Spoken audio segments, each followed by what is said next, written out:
ऐन खरीप हंगामाच्या आणि पेरणीच्या तोंडावर जिल्हाभरात डीएपी आणि इतर रासायनिक खतांचा प्रचंड तुटवडा निर्माण झाला आहे। कृषी सेवा केंद्रांवरील साठा संपल्याने शेतकऱ्यांना तासनतास रांगेत उभे राहूनही रिकाम्या हाताने परतावं लागतंय। त्यातच या परिस्थितीचा गैरफायदा घेत काही ठिकाणी चढ्या दराने खतांची विक्री करून शेतकऱ्यांची आर्थिक लूट केली जात असल्याचा प्रकार समोर आला आहे। या गंभीर परिस्थितीच्या निषेधार्थ क्रांतिकारी शेतकरी संघटनेचे नेते रविकांत तुपकर यांच्या नेतृत्वाखाली विनायक सरनाईक, डॉक्टर ज्ञानेश्वर टाले आणि चिखली व मेहकर तालुक्यातील शेकडो शेतकऱ्यांच्या शिष्टमंडळाने आज जिल्हा परिषदेत धडक देत कृषी विकास अधिकारी इंगळे यांना घेराव घातला। यावेळी रविकांत तुपकर यांनी प्रशासनाच्या ढिसाळ नियोजनावर कृषी अधिकाऱ्यांना चांगलेच धारेवर धरले आहे। तसेच त्यांनी थेट जिल्हाधिकारी प्रवीण देवरे यांच्याशी दूरध्वनीवरून संपर्क साधून जिल्ह्यासाठी राखीव ठेवलेला डीएपी खतांचा संरक्षित साठा तत्काळ खुला करण्याची मागणी केली। यासोबतच चिखली तालुक्याचे लागवडीचे क्षेत्र लक्षात घेता तेथील खतांचा कोटा वाढवून देणे, शासन मान्य दरात पारदर्शक पद्धतीने वितरण करणे, खतांचा काळा बाजार रोखणे आणि प्रत्येक तालुक्याला मिळालेल्या साठ्याची माहिती जाहीर करण्याची मागणी निवेदनाद्वारे करण्यात आली। प्रशासनाने या मागण्यांवर 2 दिवसात सकारात्मक निर्णय न घेतल्यास आणि शेतकऱ्यांची लूट न थांबल्यास चिखली व बुलढाणा येथील कृषी विभागाच्या कार्यालयांवर तीव्र आंदोलन छेडण्याचा इशारा रविकांत तुपकर आणि विनायक सरनाईक यांनी दिलाय।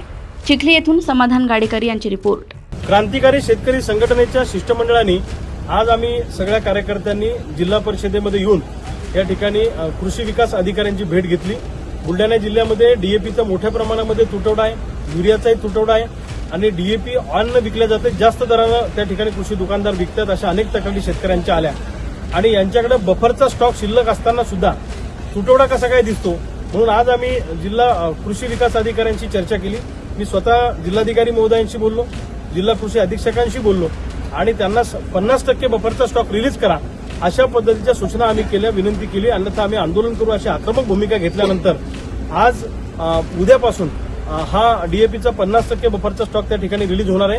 त्यामुळे कोणताही शेतकरी डीएपीच्या खतापासून वंचित राहणार नाही आणि जर का प्रशासनाने याच्यामध्ये दिरंगाई केली किंवा एकाही शेतकऱ्याला जास्त किमतीमध्ये डीएपीचं खत किंवा युरिया खत किंवा कोणतंही खत विकण्याचा प्रयत्न केला तर जिल्हा कृषी अधिकाऱ्याचे कपडे काढण्यात येतील असा इशारा आज आम्ही या माध्यमातून प्रशासनाला देतो आहे।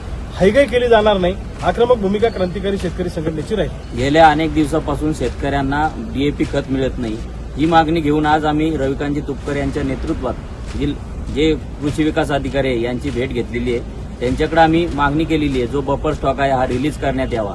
शेतकरी गेल्या 1 ते 2 आठवड्यापासून सातत्याने तालुका कृषी अधिकारी असतील यांच्याकडे मागणी करतात किंवा आम्हाला खत डीएपी खत द्या, परंतु त्यांना सांगितलं जातं आज रॅकला लागणार, उद्या रॅक लागणार, परंतु खत काही त्यांना मिळत नाही। त्यासाठी आज आम्ही या ठिकाणी मागणी केलेली आहे। जर का या मागणीची दखल घेऊन प्रशासनाने वेळीत या खताचा जो तुटवडा भासलेला आहे हा जर तुटवडा त्यांनी दूर केला नाही तर नक्कीच शेतकऱ्यांच्या वतीने आम्ही तीव्र स्वरूपाचे आंदोलन छेडू।